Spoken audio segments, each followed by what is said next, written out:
무려 10명의 승객이 숨진 관광버스 화재 참사가 난 지 오늘로 닷새째입니다. 어제 오후에서야 DNA 감식 결과가 나왔고 사망자들의 신원이 모두 확인됐습니다. 당초 버스 기사는 타이어가 터지는 바람에 차가 쏠렸다고 진술했는데요. 경찰의 추궁 끝에 버스 기사는 울산으로 진입하기 위해 차선을 바꿨다며 끼어들기를 한 사실을 인정했습니다. 한편 버스 기사가 가장 먼저 탈출한 뒤 구호 조치도 하지 않았다는 진술이 나와 또 다른 논란이 되고 있습니다. 입사 동기들의 우정 여행이 비극이 돼버린 이번 사고, 뉴스 따라잡기에서 취재했습니다. 어제 오후 울산의 한 장례식장, 버스 사고로 목숨을 잃은 사망자들은 사고 나흘째가 돼서야 10명 모두 정확한 신원이 확인됐습니다. 국립과학 수사 연구소에서 조금 전에 결과가 도착하였습니다. 신원은 정확하게 나왔습니다. 사고 직후 주인을 찾을 수 없었던 유류품들도 뒤늦게 가족들에게 전달됐습니다. 김인의 목걸이입니다. 자, 5번 진님의 휴대폰입니다. 가족이 남긴 마지막 흔적 앞에서 장례식장 안은 또 한 번 물음바다가 됩니다. 37년 전 같은 회사에 입사한 인연으로 퇴직 후까지 막역하게 지내왔던 입사 동기들. 입사 동기들의 부부, 형제 등 20명이 함께 떠났던 여행이 비극이 된 건 지난 13일 밤이었습니다. 4박 5일 일정에 중국 여행을 마치고 대구 공항에 도착한 일행들. 비행기가 연착하는 바람에 울산으로 향하는 관광버스도 예정 시간보다 늦어져 밤 10시쯤 어둑해진 고속도로를 달려야 했습니다. 웃고 일하고 있는데 갑자기 뭐가 팍 크는데 막 깜짝 놀래 보니까 막 긴 벽돌이 보이는 거야. 이제 옷에 확장한다고 길 확장한다 하더라니는 안전 가이드라인. 그 흰 벽돌 그거 봐. 버스는 무슨 일인지 병연과 함께 콘크리트 방호벽에 부딪히며 휘청대더니 순식간에 불길에 휩싸였습니다. 그때부터 버스 안은 아비규환이었습니다. 안전벨트 풀어라. 지사람도 놀래가지고 막 안전벨트를 왜 푸는 그걸 이제 모르는 거야. 불길과 함께 뿜어져 나온 유독가스로 숨쉬기조차 힘들었다는데요. 설상가상 버스 출입문은 방호벽에 가로막혀 열리지 않았습니다. 입구는 차가 부딪히면서 차가 X자매로 이렇게 구부러졌다. 못 나간다, 못 나갈 정도로. 완전 막 구부러져. 그래가 글로 튀지도 못하고 또 그쪽에 또 불이 또 붙어 있고. 승객들은 필사적으로 탈출할 방법을 찾아야 했습니다.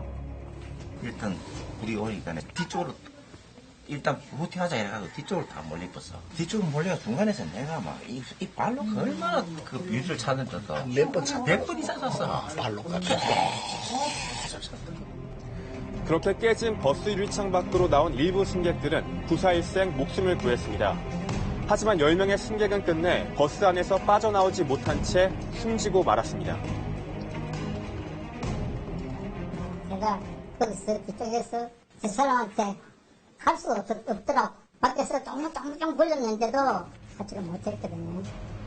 동기 부부 가운데 3쌍이 함께 목숨을 잃었고 또 딸의 결혼식을 불과 사흘 앞둔 어머니가 숨지는 안타까운 사연도 있었습니다. 선생님 결혼식도 있어요. 안 갈라 생각하다. 결혼식 하기 전부터 예전에 잡혀있거든요. 나오고 가셨던 무려 10명의 목숨을 앗아간 참사. 사고 이유는 대체 무엇일까? 버스기사 48살 이모 씨는 사고 직후 이뤄진 경찰 조사에서 오른쪽 앞바퀴가 터지면서 2차선 쪽으로 차가 쏠려 차량이 방호벽에 부딪힌 거라 주장했습니다. 가게 평가가 본인 행사가 있어가지고 그 가게를 들이받았다가 하는데 그러면 본인 순수한 본인 책임이죠. 그 이외에 저희들은 뭐 당신 이렇게 많이 하고 있습니다.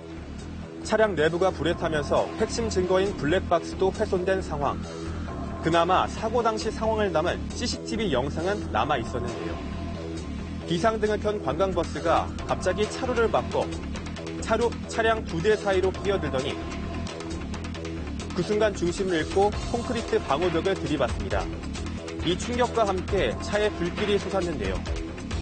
경찰은 해당 관광버스가 차선을 바꾼 게 이 씨가 주장한 타이어 펑크로 인한 게 아니라 갑작스런 끼어들기로 판단했습니다. 경찰의 거듭된 수사 끝에 이 씨는 결국 자신이 끼어들기란 사실을 인정했습니다.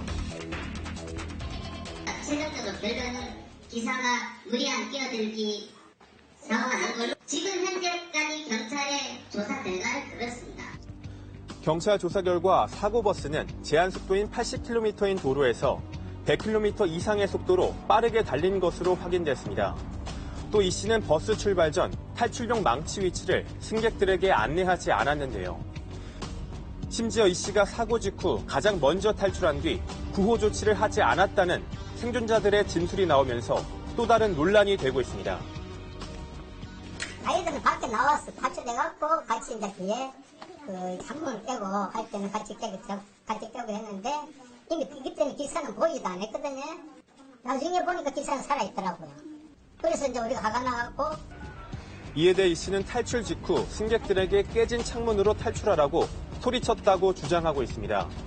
한편 경찰 수사 결과 이 씨는 과거 음주운전과 무면허 운전을 하다 적발됐던 사실도 드러나 충격을 줬는데요.